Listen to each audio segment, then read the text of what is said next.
네, 안녕하십니까. 건국대학교 경제학과 김원주 교수입니다. 이번 시간은 구조적 벡터 자기회귀 모형에 대해서 좀 이야기를 하겠습니다. 그 구조적 벡터 자기회귀 모형, 좀 줄여서 SVAR, Structural VAR, 그래서 Structural Vector Autoregressive 모형이라고 얘기를 하는데요. 이거 알기 위해서는 자기회귀가 무엇인지, 오토리그레시브가 뭔지, 그 다음에 이동평균이 무엇인지, 그 다음에 단위근이 있을 경우의 문제라든지 정상성이 무엇인지에 대해서 좀 알아볼 필요가 있습니다. 그래서 백대 자기회귀 모형이라는 것은 1980년 심스가 Macroeconomics and Reality라는 논문을 이카노메트리카에 이렇게 게재를 함으로써 이제 소개가 되었는데요. 이 바모형으로서 이제 2021년 sargent와 함께 심즈는 이제 노벨 경제학상을 탔는데요. 이게 이제 자기회귀가 무엇인지 먼저 좀 얘기를 하겠습니다. 그 전에 이제 외생적이라는 거하고 내생적이라는 거에 대해서 좀 우리가 구분을 할 필요가 있을 것 같거든요. 내생적이라는 것은 무엇에 영향을 받는 거죠.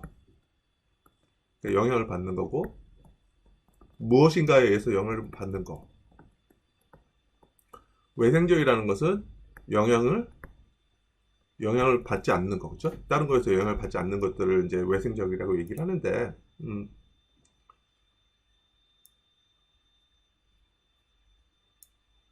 어,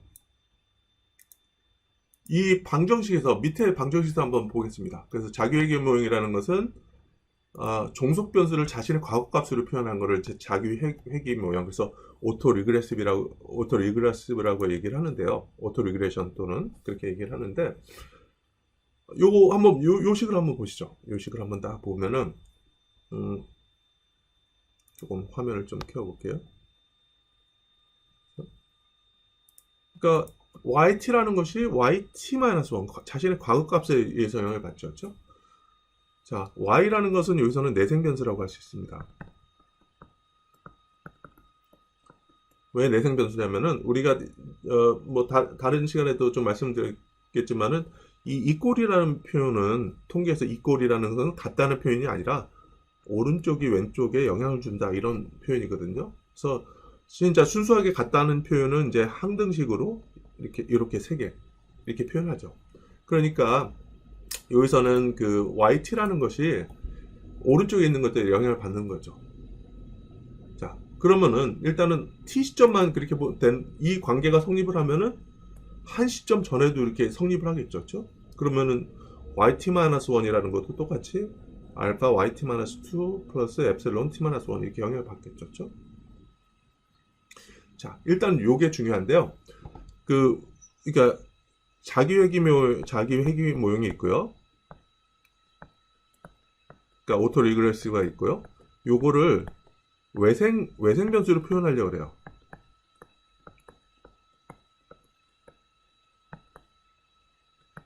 표현하려는 게 이제 무빙 에버리지라 해서 이동 평균. 그래서 오차항으로 표현을 시키는 게 나오거든요. 그래서 어떻게 하는지 제가 좀 우리가 천천히 한번 해보겠습니다.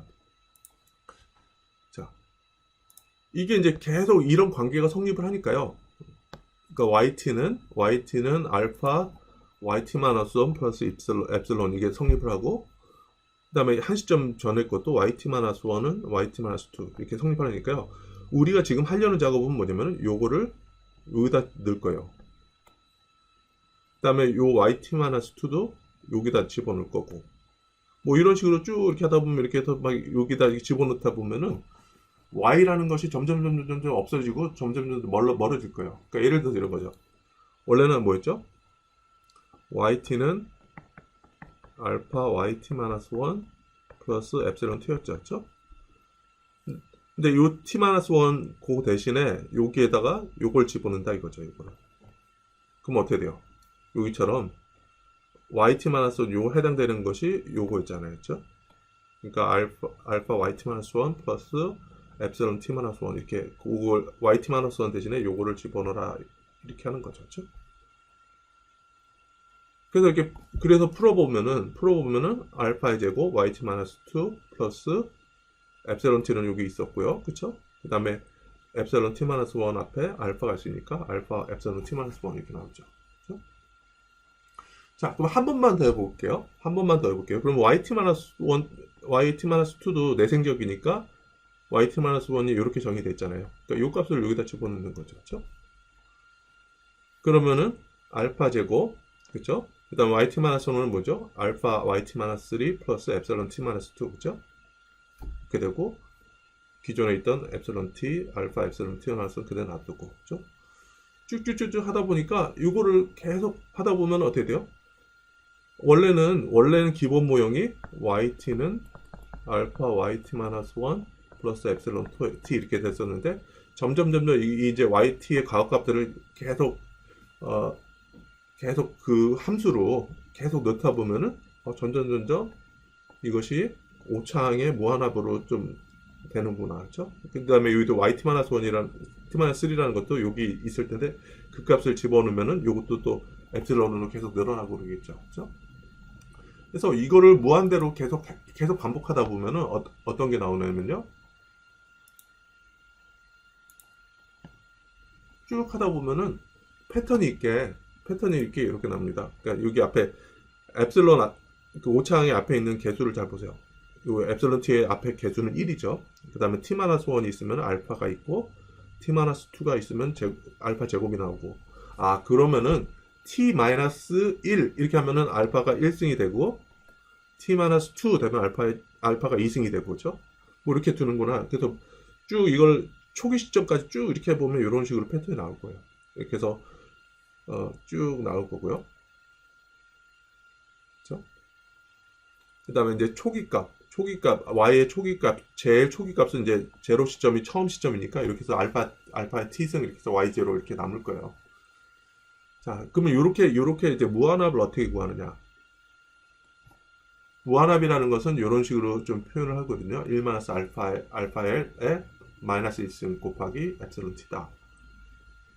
자, 요게 요렇게 성립한다는 걸 알면은 바 모형이라는 것이 AR 모형이라는 것이 요것이 이제 결국에 보면은 이제 무빙 에버리지라고 그러거든요. 오차항으로 표시하는 거. 그러니까 오차항의 합으로 표시해야 되는 걸 무빙 에버리지라고 그러고, 그 위에서 봤듯이 y라는 것을 그 자체의 그 과거값으로 표현하는 것, 이것이 이제 그 오토 리그레시브 자기 회귀 모형이라고 이렇게 되는 거거든요. 그래서 이거 어떻게 되는지 한번 보여드리겠습니다. 그래서 지금 첫 번째 방법은 뭐냐면은 우리가 지금까지 했던 거는 그 이런 오토 리그레시브 모형, 그러니까 자기 회귀 모형, 그러니까 종속 변수의 과거값으로 표현된 것들을 계속 대입을 반복함으로 인해서 이렇게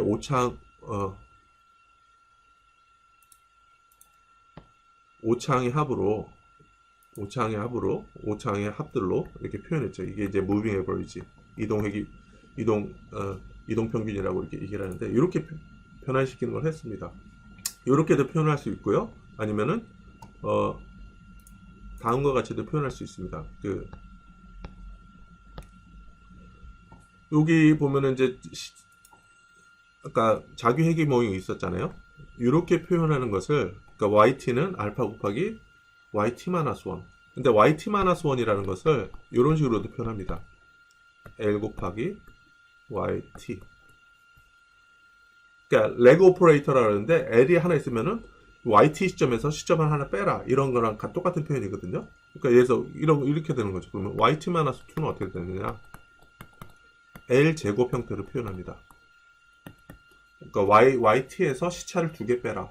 그 다음에 yt-3라는 것은 l의 3승 yt, 이런 식으로 표현을 할 수 있거든요.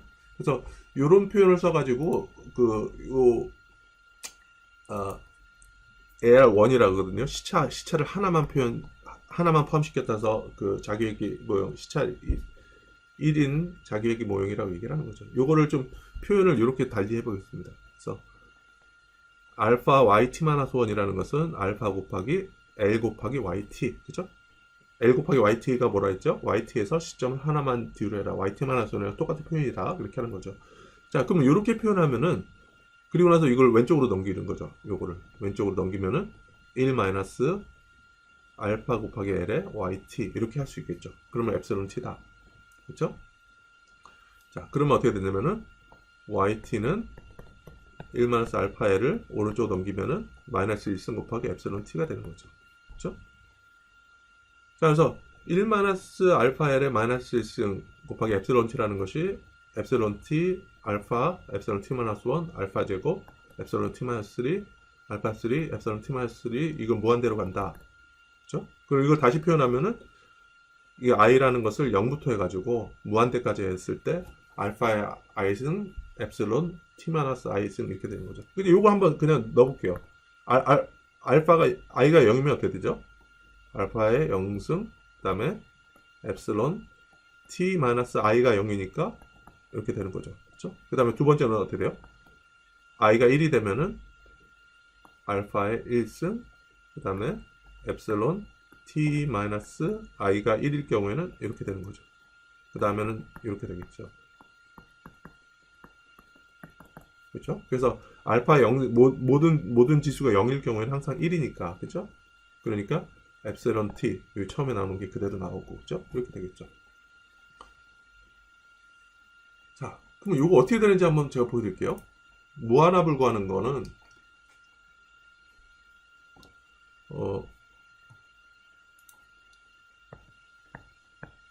무한합을 구하는 것은 쉽습니다.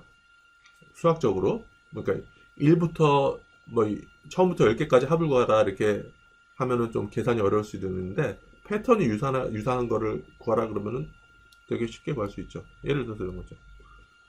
어떤 거에 합이 패턴을 가지고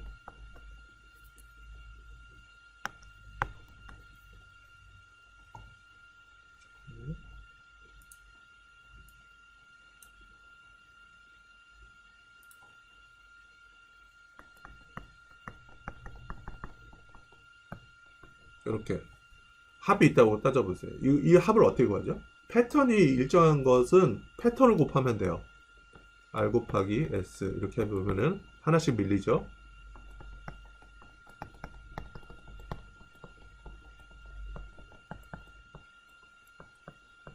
이렇게 되겠죠. 그래서 이거 무한합을 구하기 위해서는 이 패턴을 곱해서 빼줘요. 빼주면은 1-RS가 왼쪽에 남고 그 다음에 오른쪽에 뭐가 남죠? 요 중간에 있는 것들은 다 없어지죠. 그렇죠? 여기까지. 그래서 남는 거는 요것만 남죠. 그렇죠? 그래서 1-R에 플러스 1승 이렇게 되겠죠. 그래서 그러면 합이라는 것은 1-R에 n 플러스 1 1-R 그렇죠? 그래서 만약에 n이라는 것이 무한대로 가면 어떻게 되죠? 이것은 또는 1-R에 마이너스 1승이 되겠죠. 만약에 요 R이라는 것이 1보다 작을 경우 그렇죠? 그래서 0.5의 무한대승 이렇게 하면은 0에 수렴하죠. 근데 만약에 R이 1보다 크거나 1일 경우에 어떻게 되죠? 그럴 때는 이제 막 1보다 클 경우에는 이게 막 발산을 하죠. 무한대로 갔을 경우에는 합이 계산이 안 되죠. 예를 들어서 2의 무한대승 이렇게 되면 어떻게 돼요? 값이 무한대로 가는 거죠. 그렇죠? 그러니까 여기서 본 것처럼 포인트는 뭐냐면 요거 있잖아요. 요거. 그렇죠? 1-R에 마이너스 1승이라는 것은 이렇게 무한합을 구하는 거구나. 무한합이랑 똑같은 표현이구나. 그래서 다시 한번 여기 가보시면은 이렇게 되는 거죠. 그렇죠? 이렇게 여기서 보여드리려고 했던 거는 1-알파 L의 마이너스 1승이라는 것은 무한합이구나. 그렇죠? 그렇죠? 그래서 그러니까 1-알파 L의 마이너스 1승이라는 것은 아까 본 것처럼 1 플러스 R 플러스 R 제곱 이게 무한합이 이렇게 되는 것처럼 이 표현을 어떻게 하냐면요. 1 플러스 처음에는 0승이 되니까 플러스 알파 L 플러스 알파 제곱 L 제곱 플러스 알파 3승 L 3승 이게 쭉 가는 거죠. 근데 여기 앞에 이제 엡실론이 있는 거죠. 엡실론 T. 그러면 처음부터 하면은 이거는 엡실론 T 플러스 알파 L이라는 것은 뭐였죠? 알파 곱하기 L 엡실론 T 하면은 엡실론 T에서 시점을 하나 빼주라. 그렇죠? 그럼 엡실론 T 마이너스 1. 그렇죠? 뭐 비슷하게 보면은 epsilon t 마이너스 2 무한대로 가는 거를 이렇게 표현하는 거죠. 그래서 요거랑 똑같이 나오는 거죠. 그래서 이렇게 원래 자기의 해기 모형이 자신의 시차 변수만 있던 것들로 이렇게 표현됐던 이런 AR 모형이라는 것이 이렇게 오차항들의 무한합으로, 그죠? 무한합으로 변환이 되는구나, 그죠? 자, 이걸 왜 이거를 요렇게 변화를 시킬까요? 여기서 보면요, 이 yt도 내생 변수고, 그쵸? yt-1도 내생 변수죠. 왜? yt-1도 이 식이 성립하면 yt-1이라는 것도 알파 yt-2 플러스 epsilon t-1 이렇게 되는 것처럼, 이 y라고 종속 변수 이렇게 된 거는 과거 값도 다 내생 변수라서 과거 뭐 이렇게 함수로 돼 있잖아요. 그러니까 결국에는 그렇게 내생 변수 내생적인 관계가 있기 때문에 순수하게 외생 변수를 표현하자. 그렇죠? 여기서 이 식에서 외생 변수라는 것은 이 오차항들밖에 없는 거죠. 그래서 여기 보면은 내생 변수를 해를 구할 경우에는 이렇게 오차항 또는 외생 변수들로만 표현을 할 수 있는 거죠. 그렇죠? 그래서 우리가 분석을 할 때 보면 바모형 같은 경우는 자신의 과거 값을 설명 변수로 넣긴 했지만 결국에 해 같은 거를 구할 때는 이런 것들을 오차항들을 표현한다. 그렇죠? 근데 여기서 이슈가 있어요. 무한합을 어떻게 구하느냐? 우리가 통계적으로 하기 위해서는요, 아까 본 것처럼 통계적으로 의미가 있기 위해서는 평균과 분산이 정의가 돼야 돼요.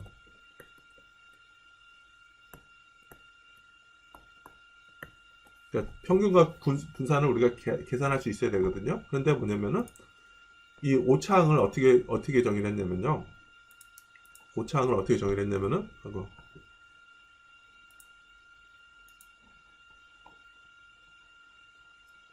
이렇게 정의를 했어요.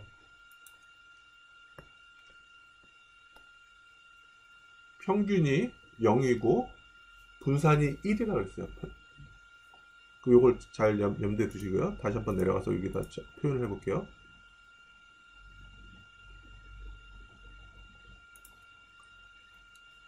epsilon t라는 것은 iid고, 그러니까 이거는 독립적이고 동일하면서 평균이 0이고 1이다 이거죠. 자, 그러면은 y라는 것이 이 오차항의 무한합으로 이렇게 돼 있잖아요. 근데 물론 이제 앞에 알파가 있죠, 그렇죠? 그래서 요거의 평균은 어떻게 될까요? y의 평균은 기대값. 똑같이 여기다 그냥 기대값을 넣으면 되는 거죠. epsilon t 플러스 알파 epsilon t-1 뚜뚜뚜뚜 이렇게 다 넣으면 되죠. 근데 뭐냐면은 요게 평균이 오차항의 평균이 0이라 그랬으니까 기대값들도 다 0이 되는 거죠. 그래서 y의 기대값은 0이 되는 거죠. 그런데 분산이 어떻게 되는 거죠? 분산은 어떻게 구하죠? 분산은 사실 요거 제곱시키는 거죠. 그렇죠? 제곱시키고 그다음에 iid라는 것이 이게 동일하고 identical. 그다음에 i는 independent에서 독립적이거든요. 그러니까 동일하고 독립적이다. 이 얘기는 뭐냐면은 t 시점과 t-1 시점에는 상관관계가 없어요. 독립적이다. 그렇기 때문에 요거를 표현하면 어떻게 되냐면요.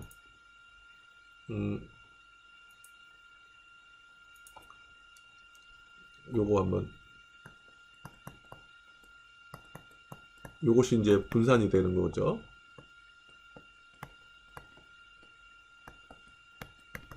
그러면 요거를 제곱시키면 돼요. 그런데 이 t 제곱하는 것이 분산이 아까 0, 1이라고 했으니까 분산이 1이라고 했으니까 요거는 1이니까 그냥 하여튼 그냥 뭐 시그마라고 할게요. 시그마. 그냥 뭐 시그마 제곱 플러스 알파 이게 제곱하면은 알파의 제곱 시그마 제곱. 왜냐면 이게 t-1이랑 t랑 분산은 동일하다 이렇게 하니까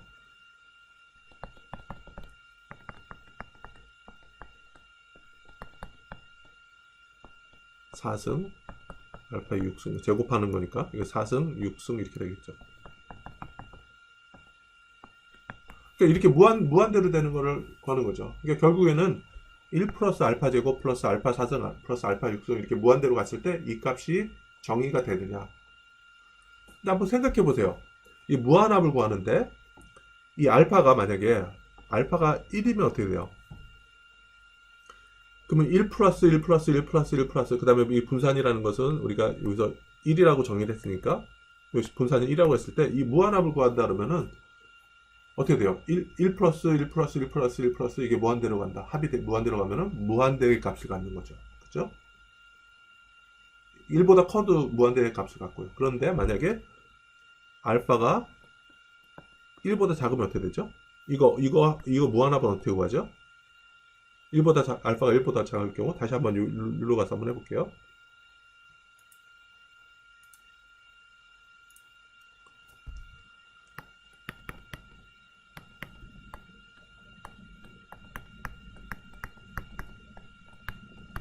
이 무한합 수렴하기 위한 조건을 뭔지 한번 볼게요. 우리 이랬을 때 어떻게 구한다 그랬죠? 패턴을 곱하라 그랬죠?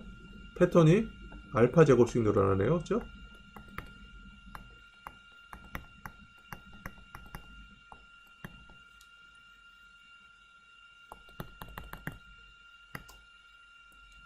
여기서 알파의 n승이라고 하고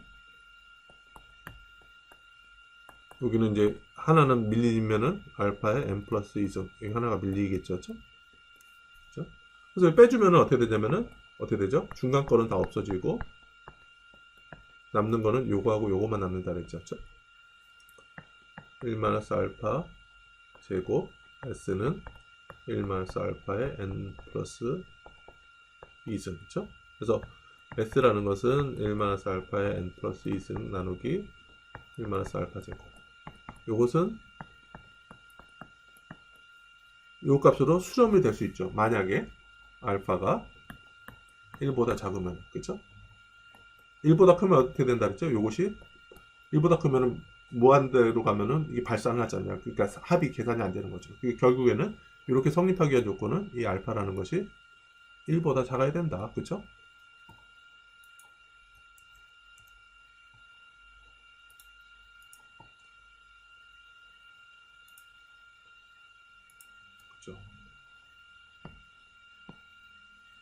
그러니까 이것이 결국에는 이 알파 값이 1보다 작냐 크냐 이게 단위근이랑 관련되어 있거든요. 그래서 1일 경우에는 이 합이 그 분산의 제곱이 그죠? 이렇게 분산의 무한합이 우리가 계산이 안 되기 때문에 알파가 1에 가까우면은 그죠? 그래서 이게 무한대로 발산한다는 얘기죠. 그러니까 이럴 경우에는 우리가 어떤 통계적인 분석을 할 수 없다는 얘기죠. 그래서 1일 경우에는 우리가 할 수가 없고 알파가 1보다 작아야지만 우리가 뭔가 계산을 할 수 있다. 그죠? 분산이 정의가 된다. 그죠? 자, 이것은 단위근을 갖는다. 이럴 경우에는 단위근을 가져서 우리가 분석을 할 수 없다. 그러니까 단위근을 가질 경우에는 단위근을 없애야 되는 그런 작업을 할 거거든요. 이따 보는 것처럼. 그러니까 알파가 이럴 경우는 분산이 정의되기 때문에 우리가 이런 거는 이제 바 모형 같은 거를 벡터 자기 회계 모형 같은 걸 그대로 할 수 있다. 얘기는 거죠. 그래서 바 모형은 평균과 분산이 수렴해야 하므로 단위근을 가질 경우에 바 모형을 추정할 수 없으며 변수가 단위근을 가질 경우에는 바 모형에 앞서서 단위근을 제거해야 된다. 그렇죠? 그래서 그런 검증이라는 것이 필수적이다. 좀 이렇게 얘기를 하는 거죠. 자, 그럼 단위근이 존재할 때 어떻게 해결하느냐? 뭐 아까도 요런 건 어떻게 표현한다 그랬죠? t-1이라는 것은 그냥 yt랑 똑같이 놓고 시점을 하나 빼라. 그래서 레그 오퍼레이터로 L 이렇게 쓰면 되는 거고요. 그 다음에 두 시점 빼라는 거는 L제곱 YT 이렇게 표현할 수 있겠죠. 그렇죠? 여기 되는 것처럼. 그렇죠? 그래서 YT를 다 왼쪽으로 넘겨요. 그러면 이렇게 되겠죠? 자, 그러면 요거를 이제 해를 구하는 것처럼 이렇게 묶을 수가 있을 거예요. 그러니까 2차 방정식 비슷하죠. 1 알파 L 마이너스 알파 2 L 제곱. 그래서 L로 따져보면은 2차 방정식처럼 보이잖아요. 그러면 해가 두 개가 존재할 거라는 얘기죠. 자, 그래서 해라는 것이 람다1하고 람다2 이렇게 표현할 수도 있겠죠. 그렇죠? 근데 만약에 람다1이라는 것이 단위근을 갖고, 그죠? 그러니까 이것이 이제 1의 값을 갖는 거죠. 그죠? 그 다음에 알파2는 1보다 작다고 하자. 그죠? 자, 그랬을 때 이걸 어떻게 하려면요. 이 yt를 표현할 경우에 만약에 람다1이 1일 경우에는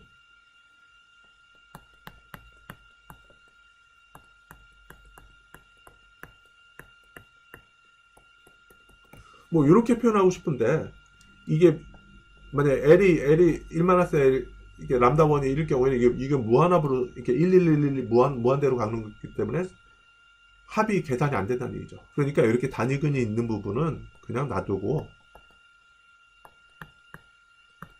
단위근은 존재하지 않는 부분만 이렇게 해서 하면 된다 이거죠. 자, 그래서 요거는 이제 그러니까 단위근을 갖는 부분은 오른쪽으로 넘기지 말고 그냥 왼쪽으로 놔두고 사용해라. 자, 이게 뭐냐면요.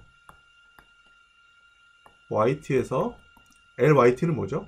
yt-1, 그죠? yt에서 시점 하나 빼라.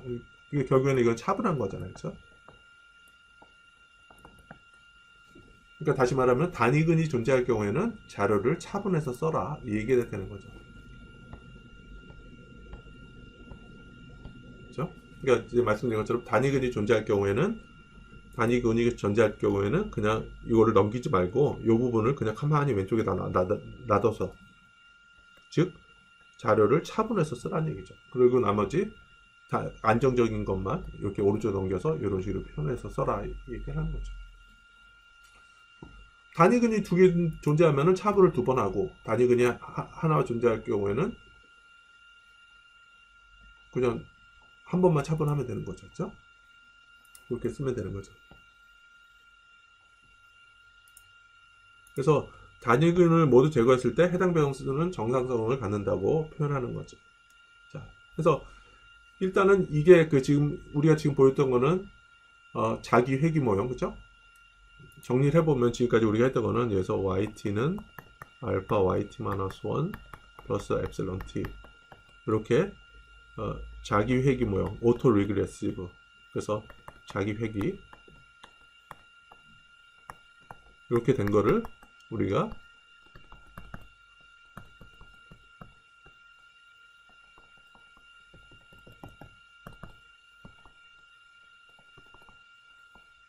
오차항에 t-i 알파 i 그렇죠? i승 오차항의 무한합으로 이 이동평균하고 이렇게 표현한 거죠. 그렇죠? 지금은 변수 하나만 가지고 얘기를 했었는데 이 동일한 논리를 가지고 바 모형이라는 걸 할 겁니다. 그러니까 바라는 것은 AR 모형은 똑같은데 자기 회귀 모형은 똑같은데 이건 벡터라 해서 여러 변수가 들어가는 거죠. 여러 변수. 여기서는 지금까지는 이제 YT 하나만 있다 그랬는데 뭐 우리가 변수 여러 가지 집어넣었을 때 똑같이 할 수 있다는 얘기죠. 그래서 일단 구조적 바 모형에 대해서 좀 얘기를 해볼게요.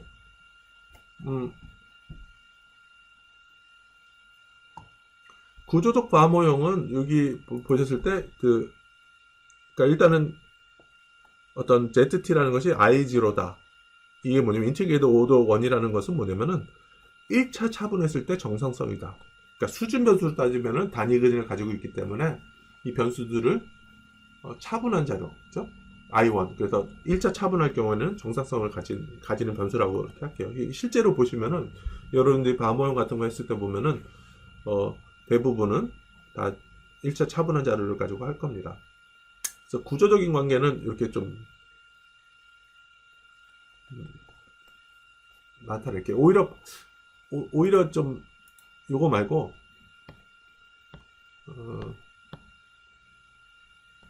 축약 모형부터 한번 얘기를 할까?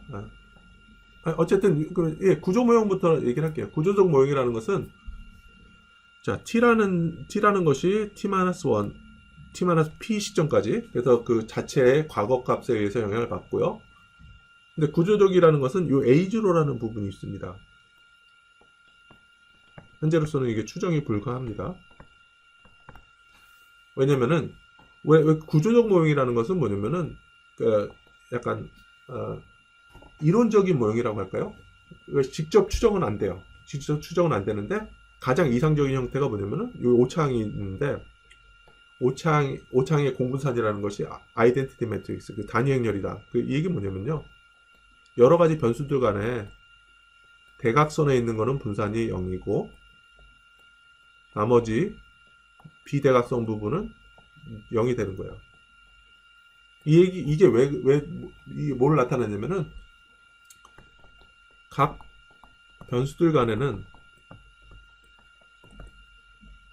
변수들의 오차항 간에는 독립적이다.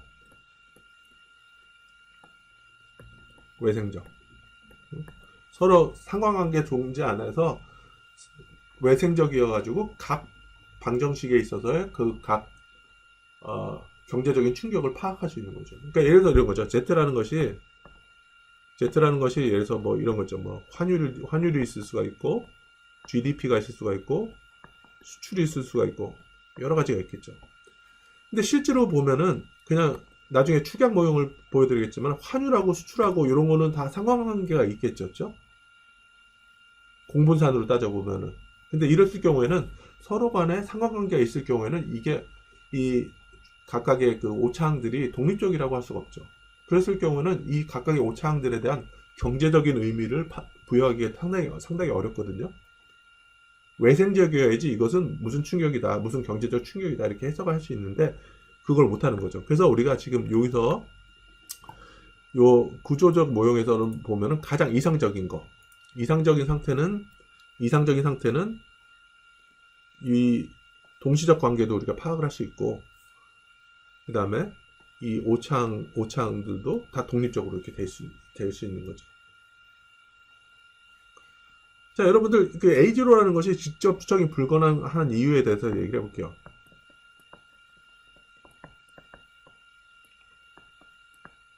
A0는 직접 추정이 불가능한 게, 그래서 아까 얘기했던 것처럼 Z라는 것이 환율이 있고 GDP가 있고 만약에 금리가 있다 그러면은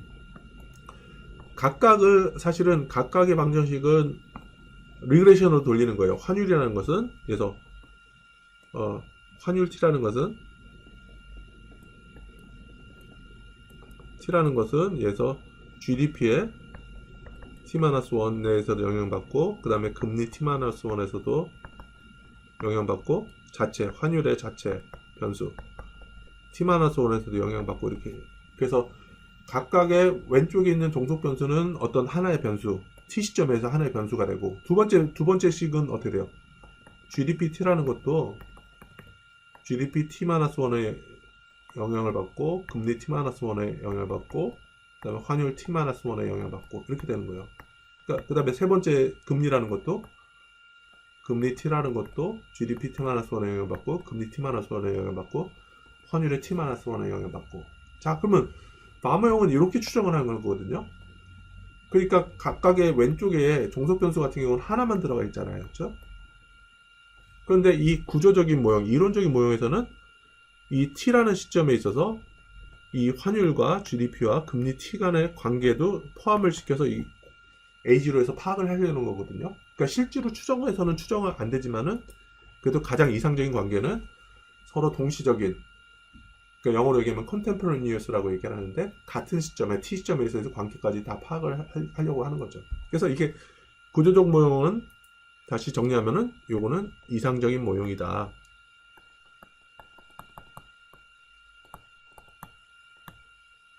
그래서 이건 추정은 안 된다.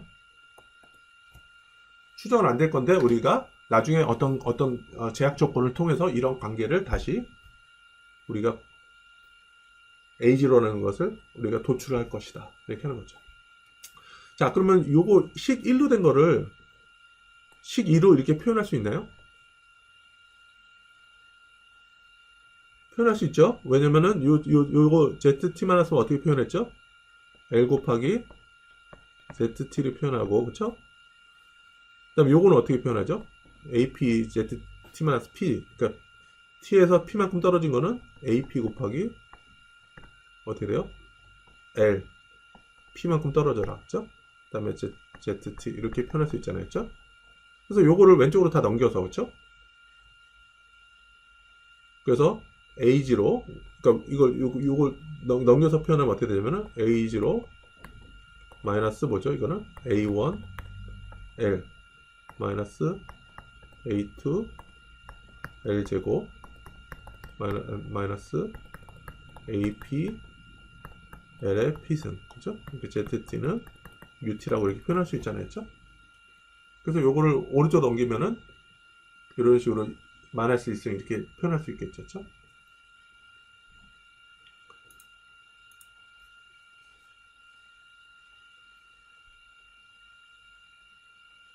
그쵸? 그쵸?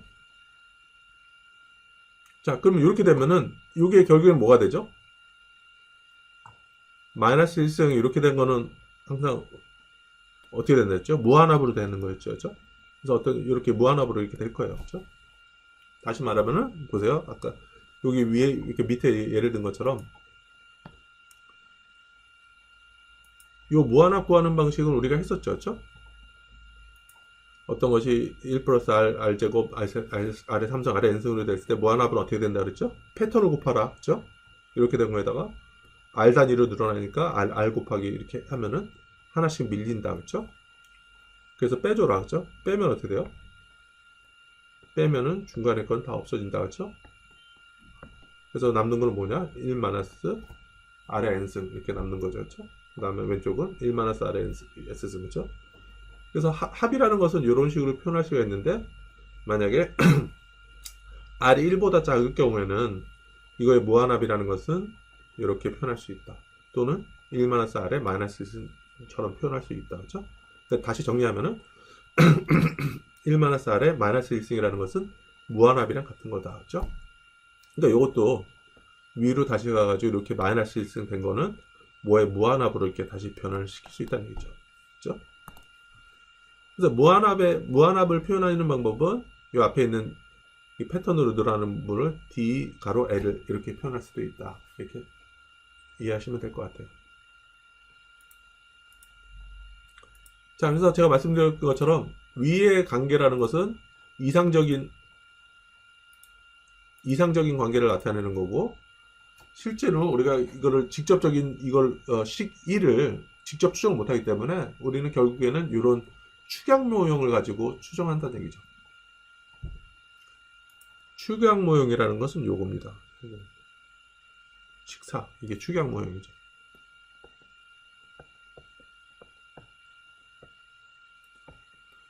그러니까 결국에는 이게 아까 우리가 한 것처럼 ZT라는 것이 예서 아까 뭐였죠? 우리 환율, 수출, GDP, 그렇죠? 이렇게 있다 그러면은 환율 방정식 하나 놓고 그래서 요것은 뭐 환율과 GDP와 수출의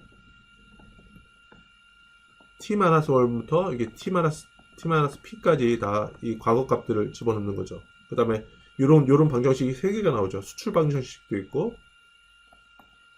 그 다음에 GDP 방정식도 이렇게 그러니까 각각의 3개의 방정식이 있는데 그것을 과거 값들을 그죠? 과거 값들을 넣어서 이렇게 그러니까 추정을 하는 거죠. 그죠?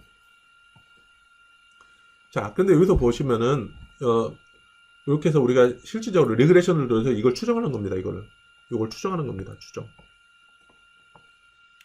요거는 우리 구조적 관계에서 왜냐면 그러니까 동시적인 관계까지 들어가 있고 이 UT라는 게 뭐였죠?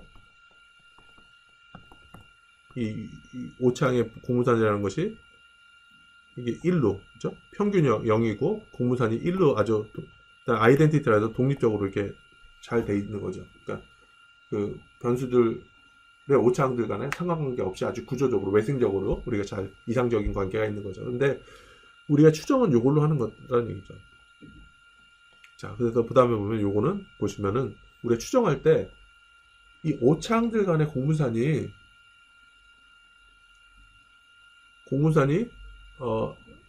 상관관계가 존재해요. 그래서 우리가 아까 봤던 것처럼 수출, 환율, GDP 이들 간에 이제 공분산을 볼 경우에는 이 공분산에 있어서 여기서 수출과 환율과의 관계가 이것이 0이 아니에요. 상관관계가 있어요. 그 다음에 두 번째와 세 번째 환율과 GDP도 상관관계가 존재를 해요. 0이면 독립적이라고 할 수 있는데 이런 게 존재하고 그 다음에 1, 3 이것도 수출과 GDP에도 상관관계가 이게 존재한다는 얘기죠. 그랬을 경우에는 이렇게 상관관계가 존재할 경우에는 우리가 아주 독립적인 어떤 충격에 대해서 우리가 파악을 하기 어렵거든요. 하여튼 뭐 그렇게만 좀 이해를 하시고 이따 좀 이걸 어떻게 나누는 방법에 대해서 이해를 하겠습니다. 이것도 해보면은 이것도 이런 식으로 표현할 수 있겠죠. 그렇죠? 왼쪽 거 B1 델타 Z T-1은 어떻게 표현한다 했죠? 레고 오퍼레이터를 써서 B1 곱하기 이게 일시점 전이니까 L 곱하기 그 ZT 이렇게 표현할 수도 있죠. 그러니까 요거는 뭐냐면은 ZT에서 일시점 이전 것이다. 이게 ZT-1이랑 똑같다는 얘기죠. 그러니까 그렇게 한 다음에 이런 거를 다 왼쪽으로 넘겨서 그렇죠? Z로 정리해서 그렇죠? 이렇게 하면은 이렇게 표현할 수 있잖아요. 그렇죠? 자, 그다음에 어떻게 되냐면은 요 넘기면은 ZT는 요거에 마이너스 1승 곱하기 엡실론 T 이렇게 나올 수 있죠? 그렇죠? 그래서 뭐에 마이너스 1승 이런 거는 어떤 거랑 똑같다? 무한합이랑 똑같다 그랬죠? 아까도 본 것처럼 다시 한번 보세요. S는 1 플러스 R 플러스 R 제곱 이렇게 무한대로 가는 거는 마이너스 1이랑 똑같다는 얘기 있잖아. 만약에 이것이 1보다 작을 경우에는 그렇죠?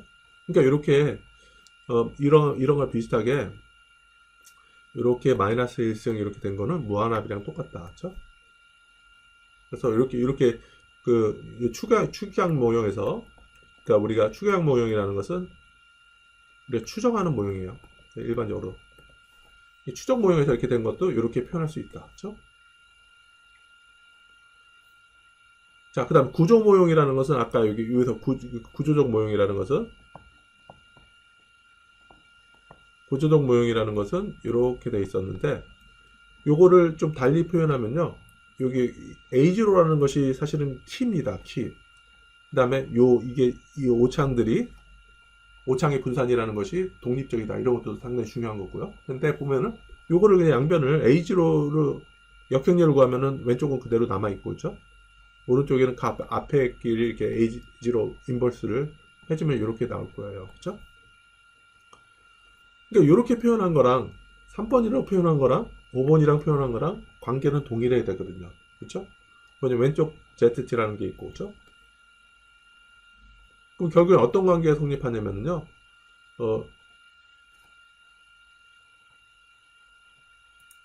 이 개수들 간에 어떤 관계가 성립을 해야 됩니다. 이렇게. 이게 성립하는지 한번 보세요. 얘 B1이랑 얘랑 같아야 돼요. 그렇죠? 그러니까 B1이라는 것이랑 A0 인버스의 A1 이거랑 같아야 되고요. 뭐 쭉 이렇게 관계를 보시면요. P로 한번 보세요. P라는 것도 요거랑 같아야 돼요. 그러니까 요 BP라는 것도 어떤 것들이 되든 간에 A0 인버스에다가 AP, 그죠? 이 해당되는 거, 이 관계가 성립을 해야 되는 거죠. 그쵸? 그러니까 지금 뭐를 하냐면은 우리가 이 추정을 통해서 나온 관계식을 구조적으로 우리가 추정은 못하지만 이 관계식이랑 비교해서 매칭을 시켜가지고 우리 구조적인 관계를 파악하려는 게 이 구조가 모형의 가장 키거든요. 그렇죠? 뭐 이렇게도 좀 나와 있고요. 그 다음에 그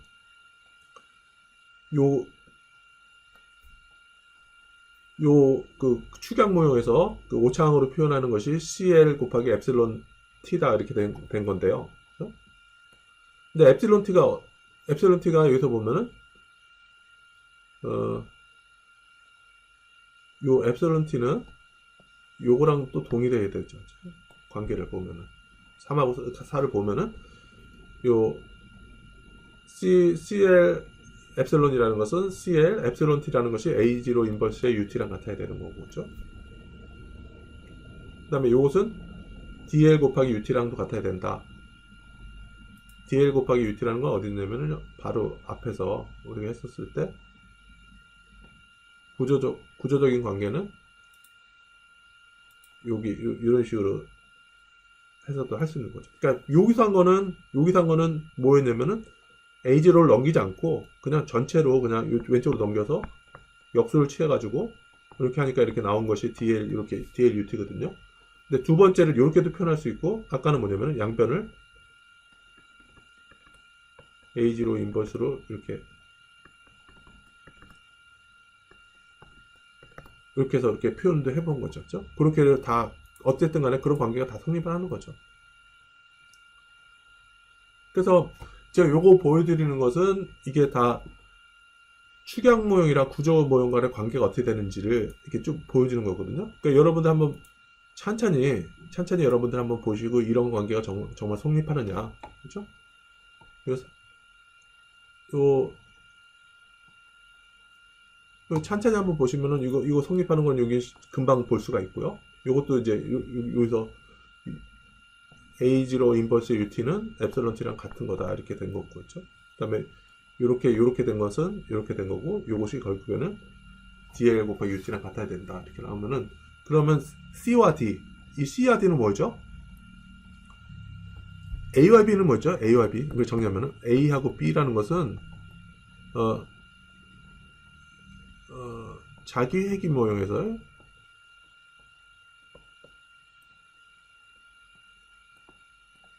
개수가 되는 거죠. 그렇죠? 자기 회귀 모형이 뭐였죠?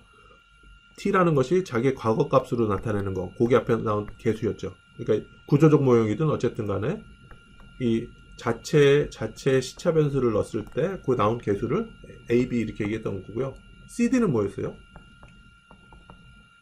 moving average, 그렇죠? 오창으로 표현했을 때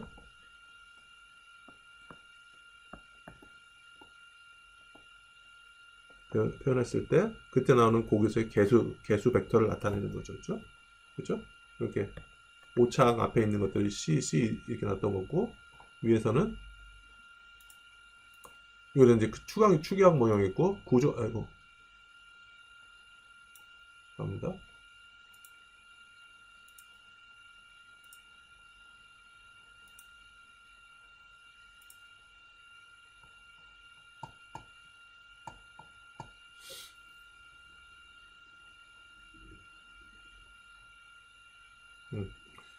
D라는 것은 우리가 구조 모형에서, 그렇죠? 구조 모형에서 이렇게 나왔던 이 오창 앞에 있는 개수값들을 나타내는 거였죠. 그렇죠?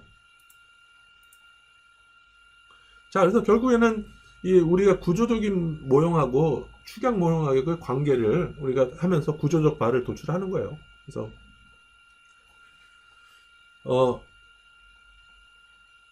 요거에 대해서 좀 어떤 관계가 있는지 좀 살펴보도록 하겠습니다. 자, 이렇게 한번 우리가 생각을 해보죠. 자, 그냥 Y라는 것이 수출, 환율 두 개의 변수만 있다고 한번 볼까요? 자, 그러면은 축약 모형은 어떻게 되냐면은, 그러니까 요거 원 모형만 해볼게요. 그러니까 시차 하나만 있는 거예요. 시차 하나만.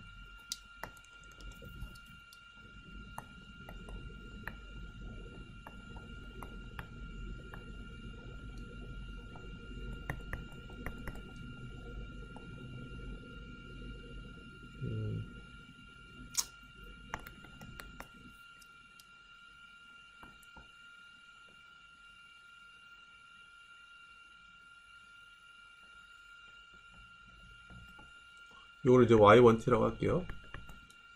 Y2T라고 하고요. 환율을.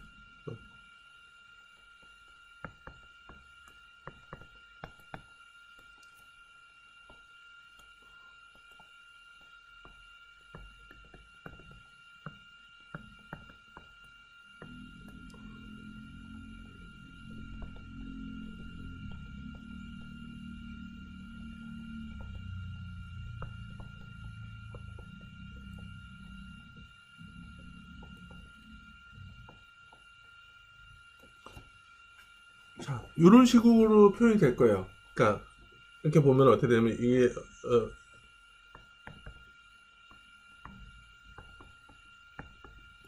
그냥 하나로 표현하면 이런 식으로 되겠죠. 그렇죠? 자, 그러면 우리가 추정해야 되는 게 뭐냐면은 여기서 추정해야 될 게 뭐냐면은 축약모에서 추정해야 될 게 뭐냐면은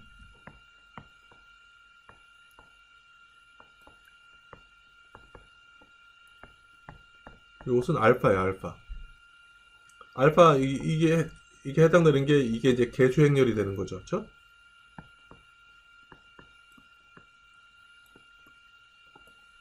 그다음에 요거의 공분산.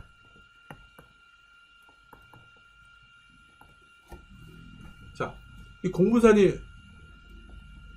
공분산이라는 것이 결국엔 요거예요. 공분산이라는 게 뭐냐면은 엡실론 1의 제곱. 여기 첫 번째 방정식에 하나의 자체. 그러면 이게 시그마 1의 제곱이라고 할게요. 왜냐면 첫 번째 방정식의 오차항의 자체 제곱 분산. 그죠? 그다음에 두 번째는 뭐냐면은 첫 번째 오차항과 두 번째 오차항의 공분산. 아까 수출과 환율의 공분산. 그죠? 그다음에 시그마 2, 1 환율과 수출의 공분산. 그다음에 환율의 공분산 이렇게 딱 돼 있죠. 그러니까 여기서 계속력 우리가 추정해야 될 거 보면은 A11, A12, A21, A22 이렇게 되는 거죠. 근데 문제는 뭐냐면은 공분산 있잖아요. 이 공분산이 시그마 1, 2하고 시그마 2, 1하고 동일해요.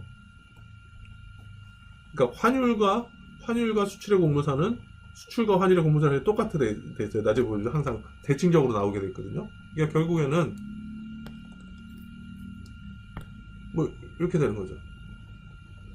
그러니까 여기서 우리가 알 수 있는 거는 우리가 추경모에서 아는 거는 추정에서 나오는 것이 이 개수행렬에서는 4개가 우리가 A11, A12, A21, A22 이렇게 알 수 있고요. 이 엡실론의 공분들도 우리가 계산을 하면은 3개를 알 수 있어요. 3개. 자, 요거를 좀 숫자적으로 좀 얘기를 하면요. 변수가 그러니까 우리가 지금 변수 2개만 있다 그랬을 때 우리가 계수행렬을 4개라 했잖아요. 그럼 요거는 뭐냐면 변수가 n개라 그러면요. 이거는 n의 제곱이 돼요. 그렇죠? 이게 2개 있으니까 2 곱하기 2 해서 4가 된 거잖아요. 3개 있으면 3 곱하기 3 돼서 9가 될 거예요. 그렇죠? 그러면 이 변수가 n일 경우에 이 공분산은 몇 개라고 표현할 수 있을까요? 이거를? 자, 전체는 몇 개? 원래는 전체 분산 공분산 행렬은 n의 제곱이죠. 그렇죠? 그런데 이 대각선이 아닌 대각선인 걸 빼고, 그죠? 대각선이라는 것은 n개만큼 있을 거예요, 그죠? 그 다음에 이 2개, 이 1을 나눌 경우죠. 그러니까 이 n제곱에서 대각선인 n을 빼고 나서 그 나머지 개수를 2개로 나누는 거죠, 그죠? 그만큼 없어지는 거죠.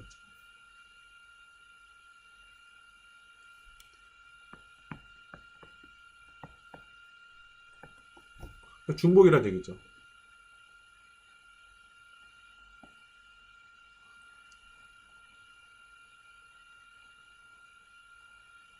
그러니까 이거 중복되는 거고 독립적인 건 어떻게 돼요? 우리가 독립적으로 알 수 있는 거는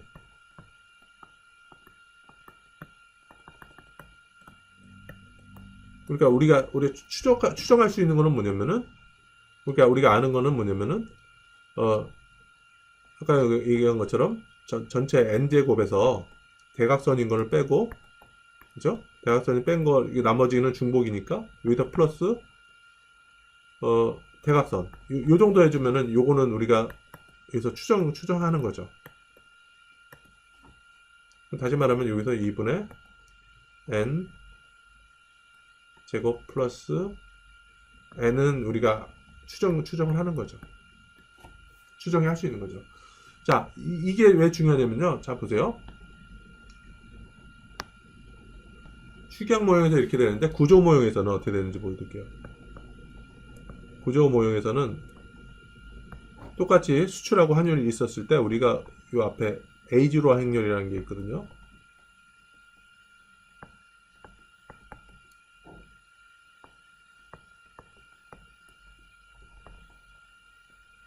똑같이 이렇게 할게요. B11, B12, B21, B22.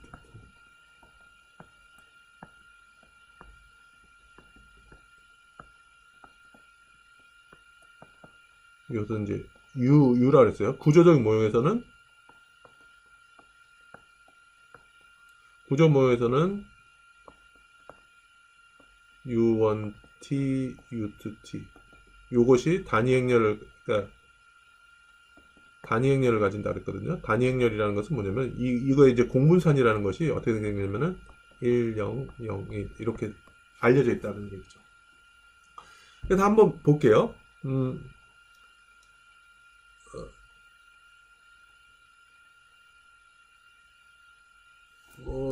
요거를 볼게요. 그냥 A11, A12, A21, A22. 그러니까 A0 그러니까 구조적 반모에서 그 A0 행렬이라는 것은 이렇게 A11, A12, A21, A22 이 네 가지 개수를 우리가 알아야 되는 거죠. 또는 요걸 좀 정리를 하면 어떻게 되냐면요. 아까처럼 넘겨서 이렇게 좀 하면은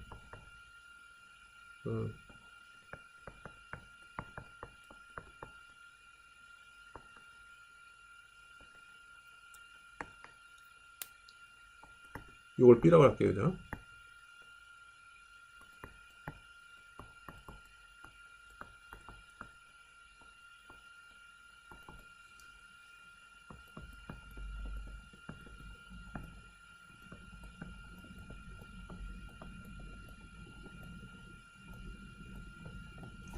자, 이렇게 되는데요.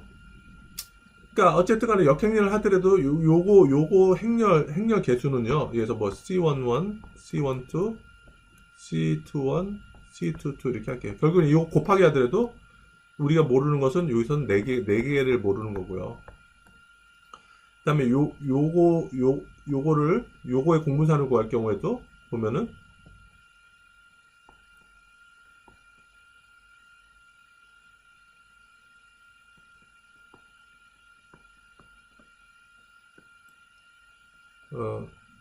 요거의 공분산을 구하더라도 우리가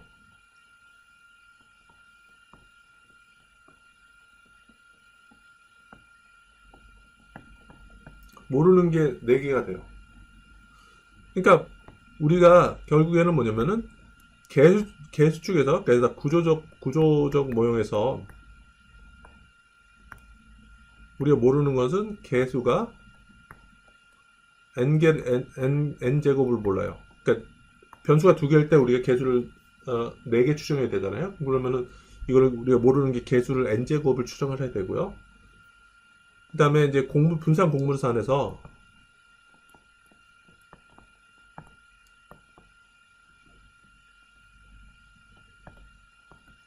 분산 공분산에서 우리가 모르는 것이 여기서는 똑같이 n제곱이 나와요. 그러니까 이 얘기 뭐냐면은 정리를 해보면은 우리가 볼게요. 구조바에서 그러니까 구조적 모형에서 우리가 모르는 것은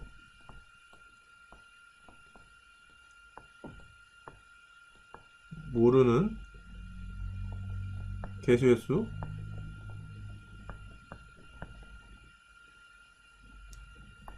개수의 수라는 것이 2 곱하기 n의 제곱이 돼요. 그러니까 다시 한번 이렇게 본 것처럼 이 밑에 가보면은 그러니까 개수 자체에서 우리가 n제곱을 모르고 공분산에서도 우리가 n제곱 모르니까 2개 모르는 걸 합하면은 2 곱하기 n의 제곱이 되는 거죠. 그렇죠? 근데 아까 축약 모형에서 보면은 축약 모형에서 키는 뭐냐면은 분산 공분산에서 대칭성이 있기 때문에 축약 모형에서 우리가 아는 것은 그러니까 안다는 얘기는 뭐냐면 우리 리그레션 돌려서 추정한 거죠.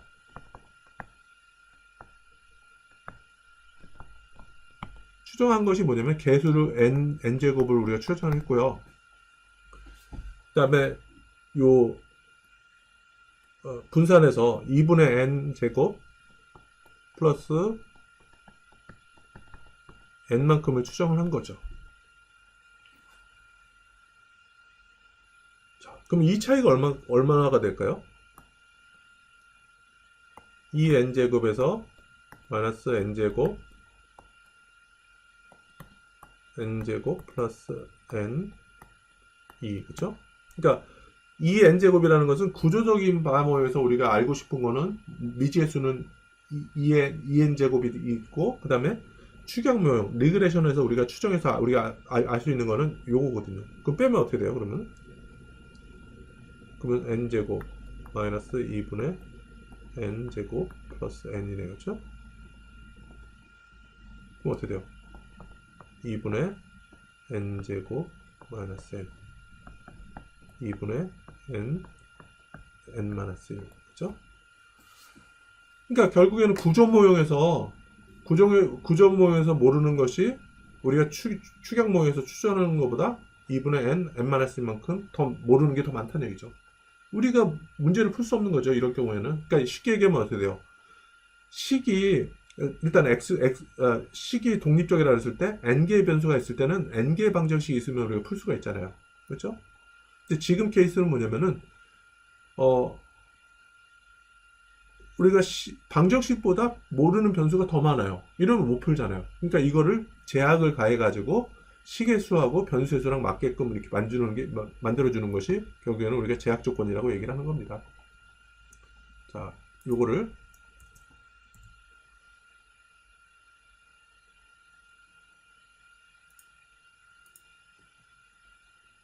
교과서로 한번 다 하겠습니다. 그렇죠? 그러니까 지금 여기서 이야기하는 것처럼 이걸 좀 정리한 거거든요. 그러니까 뭐 과모형의 변수가 두 개라 그러면은 여기 B에서는 여기서 식사에서 요거 같은 경우는 우리가 이렇게 추정을 한다. 그렇죠? 두 개, 그러니까 변수가 두 개다. 두 개라 그러면 이것도 2 곱하기 4개 되고 이런 것들은 다 추정이 되는 거죠. 그 다음에 요 분산이라는 게 좀 분산 공부선이라는 것이 대칭성이 있기 때문에 n제곱을 추정 못한다. 이게 좀 가장 문제가 되는 거죠. 그렇죠? 그래서 제가 지금까지 보여드렸던 게 이겁니다. 그러니까 결국에는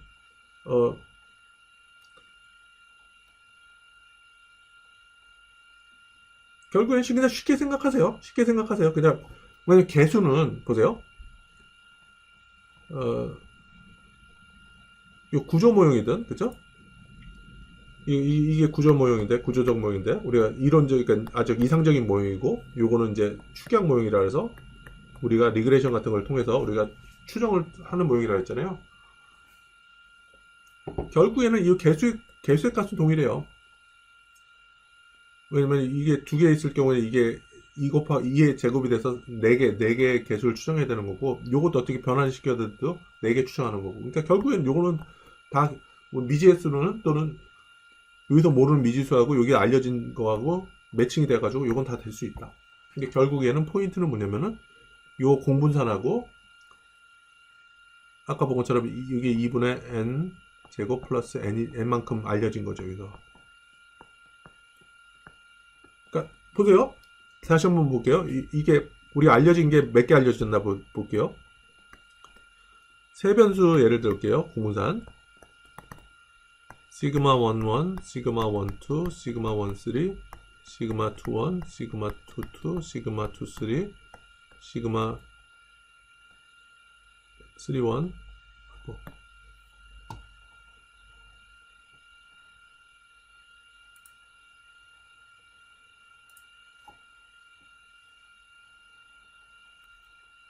뭐가 날라갔네요. 잠깐만요. 3개 있을 때, 변수가 3개일 때, 시그마 11, 시그마 12, 시그마 13, 1, 시그마 22, 시그마 23, 시그마 31, 시그마 32, 시그마 33. 자, 이 축약 모형에서 이렇게 돌렸을 때 이 공분산 행렬이 매트릭스가 요거란 얘기죠. 그런데 문제는 뭐냐면은 시그마 21하고 시그마 12가 똑같은 거죠. 그러니까 대칭성이 되니까 이런 건 없어져요. 그 다음에 시그마 13하고 시그마 31이 똑같으니까 이것도 없어져요.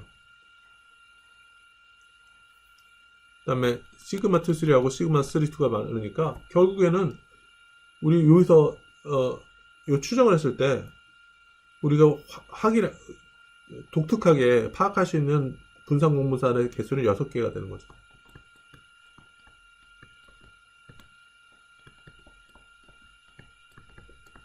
그러니까 6개만 알려졌어요. 대칭성으로 인해서. 그러면 요거를 수학적으로 표현하는 게 이런 거죠. 우리가 아는 거는 2분의 n제곱 플러스 n이다. 또는 2분의 n 플러스 1만큼은 우리가 알 수 있다.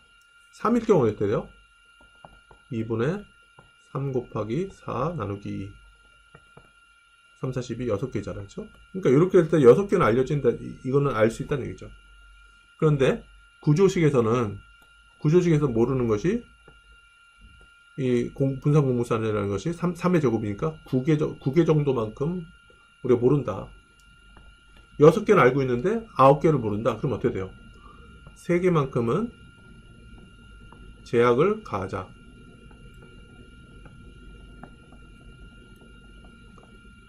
그러니까 3개를 제약을 가하면은 여기서 9개 모르는데 이 중에서 3개는 그냥 우리가 제약을 해서 우리가 안다고 했다 그러면 나머지 6개만 모르기 때문에 우리가 추계형 모형에서 알려진 6개랑 매칭이 돼서 우리가 추정을 할 수 있다. 그런 아이디어가 되는 거죠.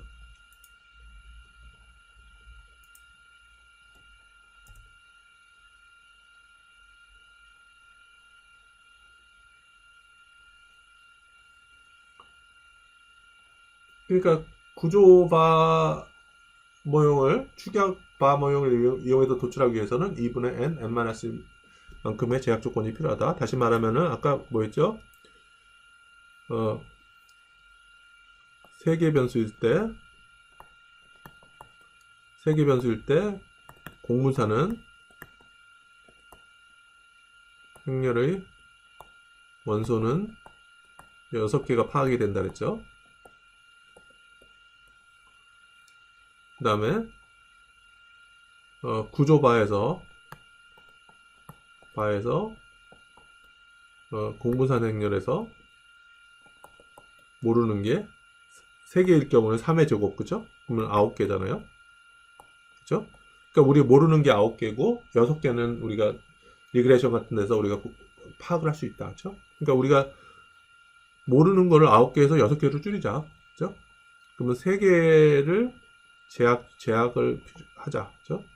그러면 3개 제약이라는 거를 숫자로 표현하면은 2분의 아까 변수가 n-1이라고 그러면은 변수가 3개니까 그렇죠. 3이 나오죠. 그러니까 3개 정도는 제약 조건을 부여하자. 이렇게 하는 거죠. 그렇죠?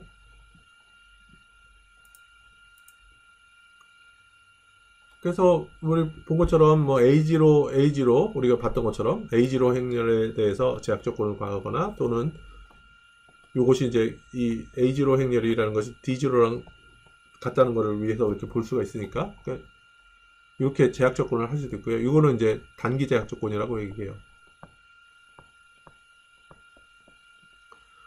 그러니까 동시적인 관계의 제약 조건을 하느냐. D1이라는 것은 무한합으로 갔을 때 모든 영향들을 미치는 것을 다 합쳤을 때 무한합으로 했을 때 고기 장기 제약 조건을 하느냐 이렇게 하는 방법이 있습니다.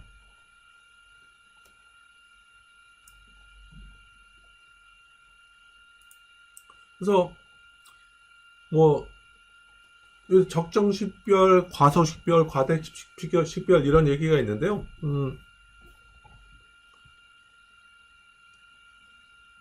적정식별이라는 것은 우리가 아까 본 것처럼요.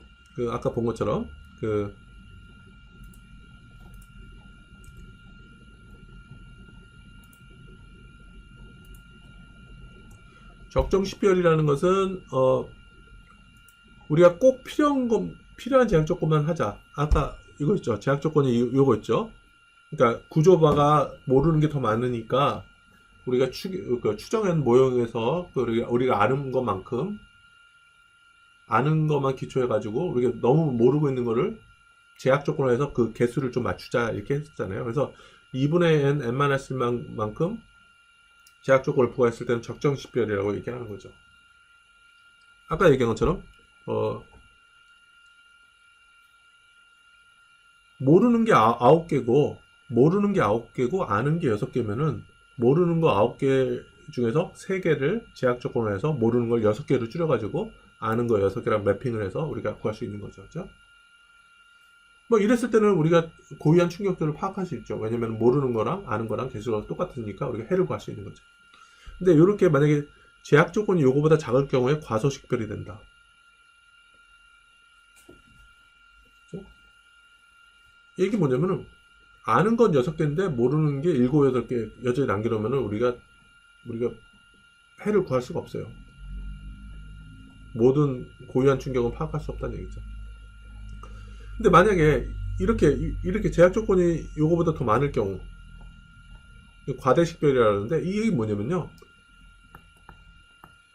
아는 거 6개 모르는 거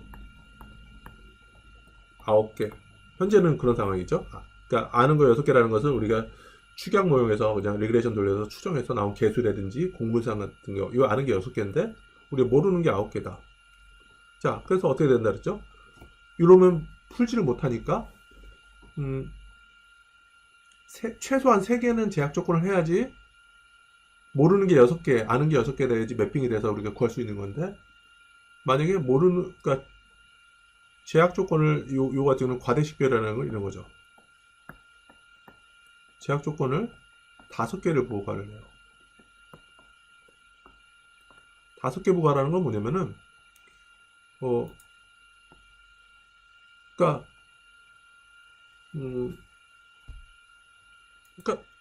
제약 조건을 5개 부과하면 결국에는 우리가 모르는 게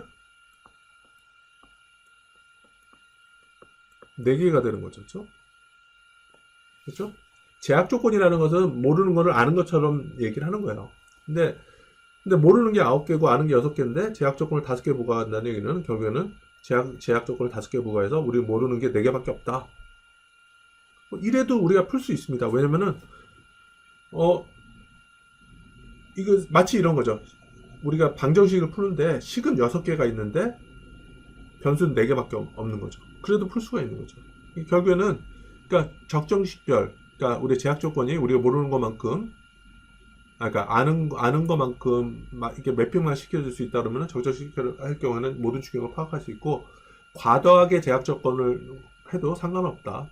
근데 다만 과소하게 할 경우에는 우리가 과소식별이라는 건 아까 얘기한 것처럼 아는 거 6개, 모르는 거 9개 이렇게 되는데 그냥 제약 조건을 2개만 부과하는 거죠. 그러면 제약 조건을 2개 부과하고 나서는 9개 중에서는 우리가 2개는 안다 이렇게 해도 남는 거는 7개가 되는 거죠. 그렇죠? 근데 이렇게 해서 두 개 제약 조건에서 모르는 게 7개다 이렇게 얘기를 하는데 실제로 우리가 알고 있는 건 6개밖에 없으니까 이렇게 하면 우리가 풀 수가 없다는 얘기죠. 그렇죠? 그래서 뭐 적정 식별에서 많이 사용하는 방법은 촐레츠키 분해라고 하는데요. 요거는 이제 다음 시간에 좀 얘기를 하도록 하겠습니다.